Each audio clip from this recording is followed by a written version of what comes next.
This video is intended only to supplement the written installation instructions that accompanied your product, not to replace those installation instructions. The written installation instructions should be read and available to you before you attempt to install the product. If you have any questions about the instructions in this video or are not comfortable performing the installation demonstrated, contact manufacturer's customer service. Before you begin the installation of the combination washer-dryer, refer to the installation manual for a list of recommended tools and parts you may need.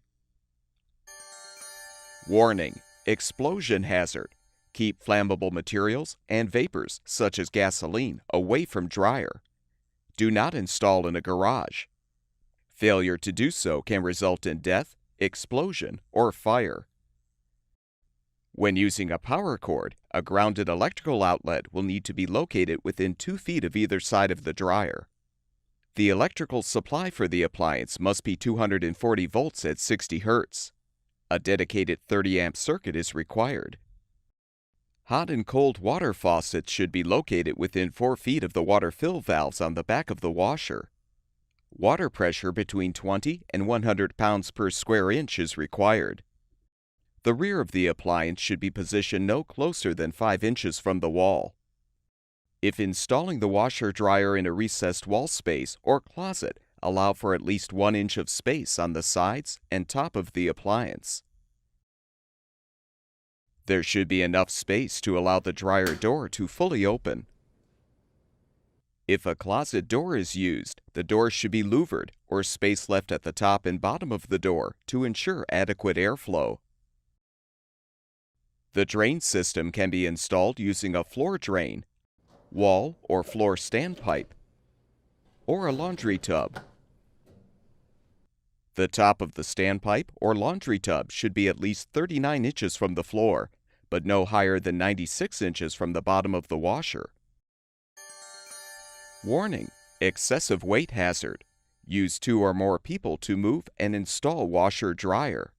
Failure to do so can result in back or other injury. To avoid floor damage, set the washer-dryer on a piece of cardboard and gently slide the appliance close to its final location. Pull the yellow shipping strap firmly to remove it from the rear panel. Next, remove the hang tag and pin from the vent pipe. Cut the shipping strap where indicated and discard the end with the cotter pins. Now tilt the washer-dryer forward and confirm that the 2 rear self-adjusting leveling legs can move up and down freely. If the front leveling legs are uninstalled, thread a lock nut onto each leg to within 1 inch of the foot base. Now prop up the front of the washer-dryer with a wood block or a similar object to support the weight of the appliance. Screw the legs into the threaded holes at the front corners until the lock nuts touch the base of the washer.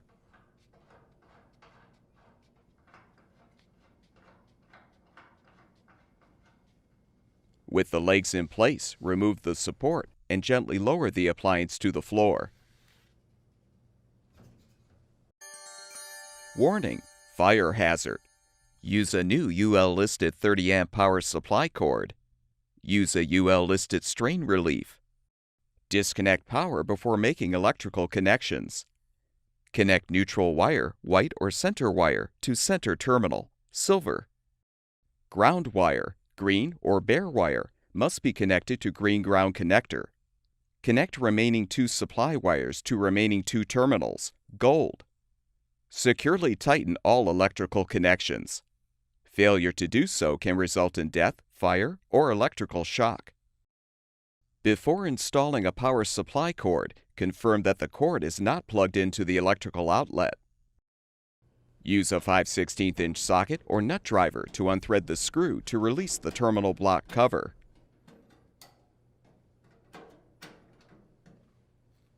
Next, use a Phillips head screwdriver to unthread the screws from a 3/4 inch UL-listed strain relief.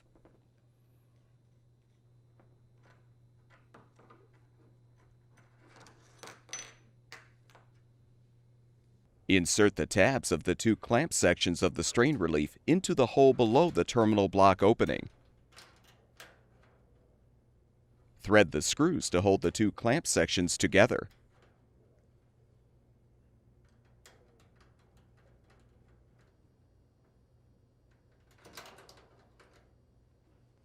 Now insert the power cord through the strain relief.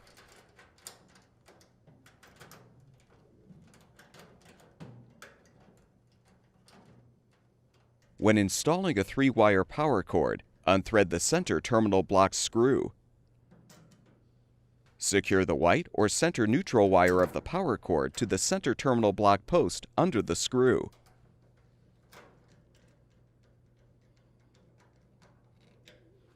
Connect the remaining wires under the outer terminal block screws. Be sure to tighten all of the screws.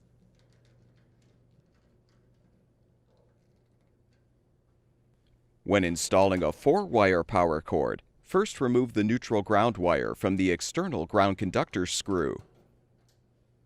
Unthread the center terminal block screw. Now align the neutral ground wire with the white or center wire of the power cord and secure both under the center terminal block screw.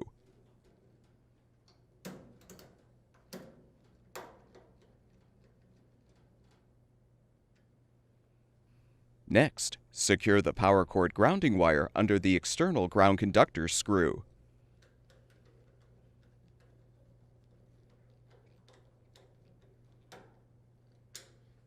Connect the remaining wires.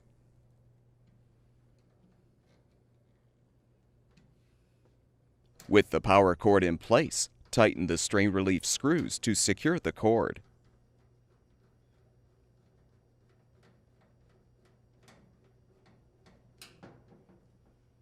Realign the terminal block cover and rethread the screw to secure.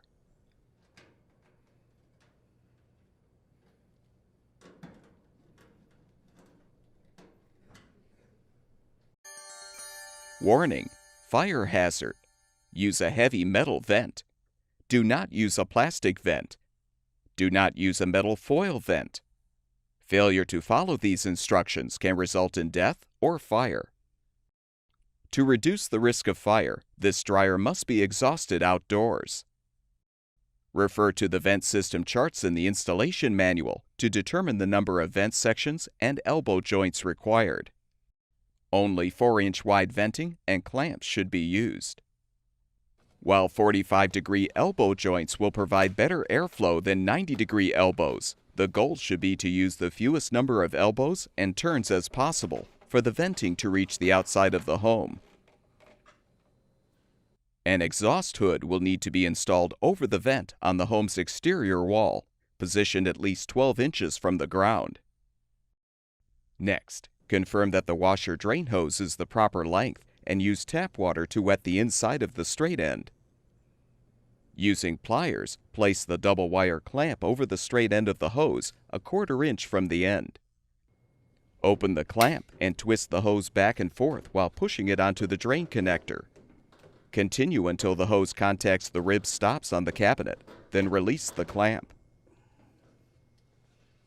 When using a floor drain, the drain hose form will need to be removed. Otherwise, place the form and hose over the side of the laundry tub or into the standpipe.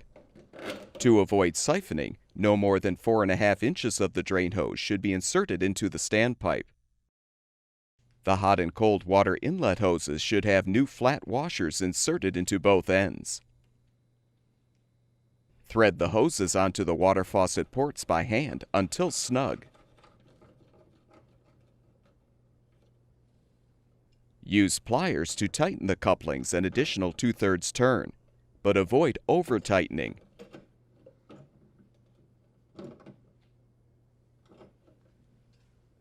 Now run water through the hoses for a few seconds to clear the lines. Attach the hot water hose to the bottom inlet valve on the washer. Use pliers to tighten the coupling an additional 2/3 turn. Repeat to connect the cold water hose to the top inlet valve.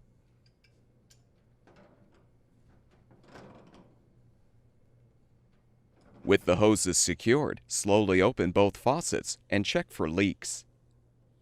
To reduce the risk of hose failure, we recommend replacing the hoses every 5 years. If necessary, move the washer-dryer closer to its final location. Use the shipping strap and hang tag pin to secure the drain hose to the laundry tub leg, the standpipe, or, if applicable, to the inlet hoses. You can now attach the vent to the exhaust outlet. Use a 4-inch clamp to secure.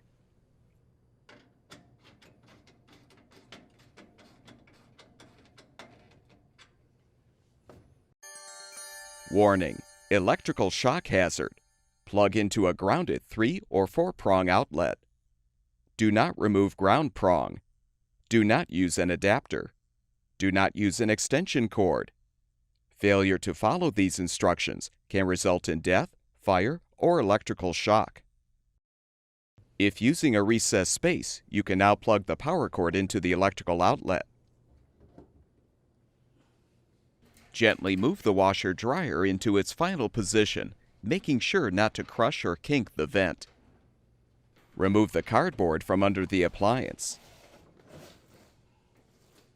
If you need to connect the water inlet hoses or vent after moving the appliance into a closet or recessed area, use a Phillips head screwdriver to unthread the 3 mounting screws, securing the outer access panel.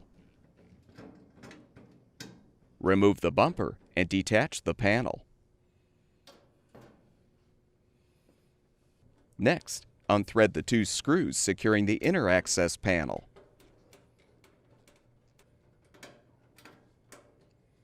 Remove the retaining clip and cover, and you can access the inlet hose ports and the vent exhaust outlet. Once the hoses and venting are secured, reinstall the inner and outer access panels. With the washer-dryer in its final location, determine if the appliance is level from side to side and front to back. If the washer-dryer is not level, support the appliance. Then rotate the leveling leg or legs clockwise to lower the appliance, or counterclockwise to raise the appliance. Confirm that the washer-dryer is level, and all 4 feet are firmly in contact with the floor. Then use a 9/16" wrench or an adjustable wrench to tighten the lock nuts against the washer base. Now that it's properly leveled, the washer-dryer should be ready for use.